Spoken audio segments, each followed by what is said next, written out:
So my my pursuit for the ultimate parent, like the best parent this world has ever seen, um, took me to the book of Luke. I don't know how many of you read the Bible, but this particular search took me to the book of Luke, chapter 15, where there are three stories of lost things. There's the lost sheep, then there's the lost coin, and then there's the lost son. And the one about the lost son is the one I'd like us to dwell on. So, for the sake of those who have never read that particular passage, it's a parable by Jesus, and it's about this father who had two sons, and the younger son decided to ask for his inheritance, which was against the Hebrew culture at that time, and the father, despite that, still gave him his share of his wealth. The young boy just went and squandered everything, and then came back home with nothing, you know. And the older brother was very angry that the father had a party for him. He celebrated his return like he was a hero, like he had come back from some sort of military conquest, you know.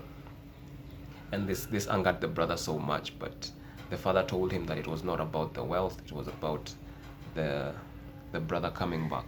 So there are a few things that really get me. There are a few things that really get me in this story about what kind of parent this particular father was.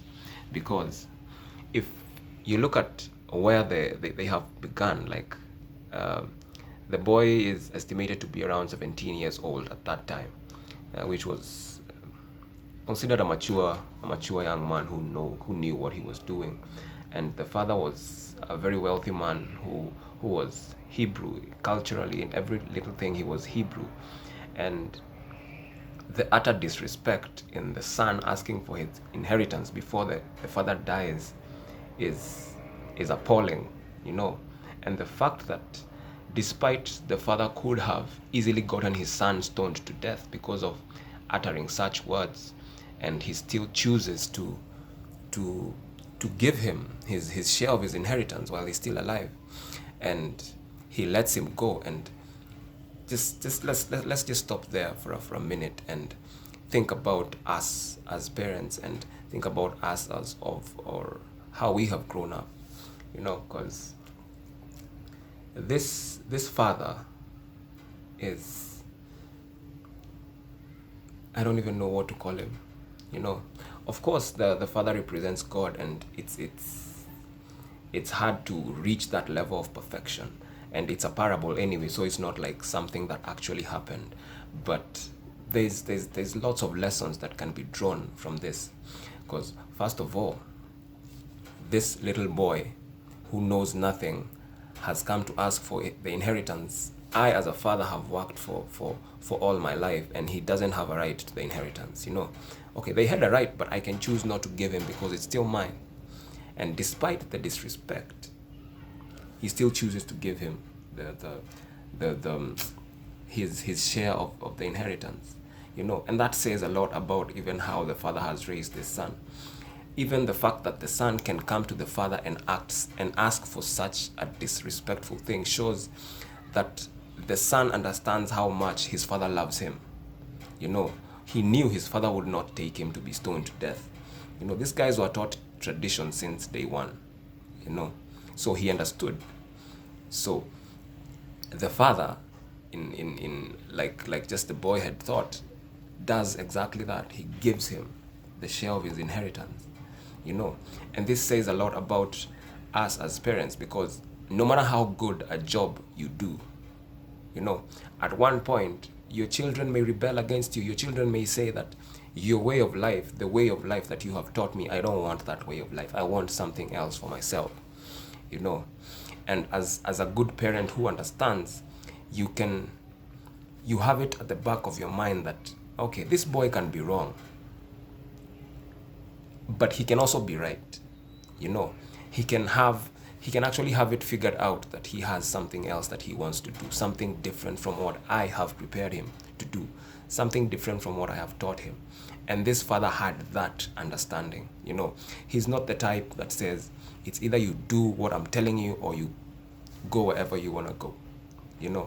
He he knows that the most important thing is his son's character, his son growing up to be someone. Who he becomes is what is important, not the wealth he accumulates, not the power, nothing. Just who he becomes as a person, And with that understanding, the father just says, you know what, I've done my part. You go out there and look for your own life. Rosafi, just like clean heart, just go, And from that day on, his father is always looking whether he's coming back. And the son, unfortunately, didn't really know what he was doing. He goes and squanders everything with prostitutes and drinking and partying and all that. And then there's a famine and his money has run out and he's stuck. Now he's looking for employment. The people who are employing him are just giving him very shoddy jobs. He's sleeping with pigs, he's dining with pigs, and then he remembers. It hits him again. By the way, in my father's house, even slaves don't eat like this. Even slaves don't sleep like this. If his father had been the kind of father that had treated him with that kind of harshness, like, now because you have done this, it's get out of here, go sleep with the pigs down there, like the way you raise your kid with love, with compassion, with tenderness, tells them how far you can go with them. This boy knew that he could come home no matter how much he has messed up. He knew he could come back home. But most people, when they mess up, the last place they want to go is home, because of the kind of ridicule you're going to receive, because of the kind of fun that you're going to be made of, So this boy trusted his father. He knew he had a home somewhere and he could go back anytime, even as a slave, and true to his word, when he goes back home, his father sees him from a distance, which is just ridiculous, showing that his father was looking for him all this time, even after being disrespected like that. And his father does the most ridiculous thing according to Hebrew culture. Like, he lifts up his robes and starts running towards his son. Like, that was utter disrespect to himself. An old man of his age wasn't supposed to do such a thing in public. You're not supposed to run in public. You're not supposed to show your ankles in public. But he went ahead and did that because of his son. And that also gets me thinking, how many of us as parents care more about what people think about us than how much we love our kids. Like, how we care more about what people think about us than the well-being of our kids. This father didn't give a fuck what anybody else thought about him. I'm gonna lift my ankles, I'm gonna lift my robe, I'm gonna run towards my son, disgraced, dirty, he's smelling of pigs, but I'm still gonna run to him and embrace him because he is my son. Looking at him, you knew he has not come back with anything. He has squandered everything. But before we come to that point, the best thing is that you have come home. The thing I want most is you. You are the one I love most, my son. It has nothing to do with the money. It has nothing to do with my status in society. I don't care what other men will say about me. All I care about is my son's well-being. And this same is echoed when the brother comes back to ask, man, why are you slaughtering a lamb for that son of yours who has come back from prostitution instead of, I'm the one who should be getting that kind of respect. He's not coming from a military conquest. But his father says that the most important thing is that he is back. And I wish us as parents can put our kids first. Like, it doesn't matter what people say. I'm gonna embarrass myself. If I'm a man and it requires for me to carry my son on my back, fuck what everybody else thinks.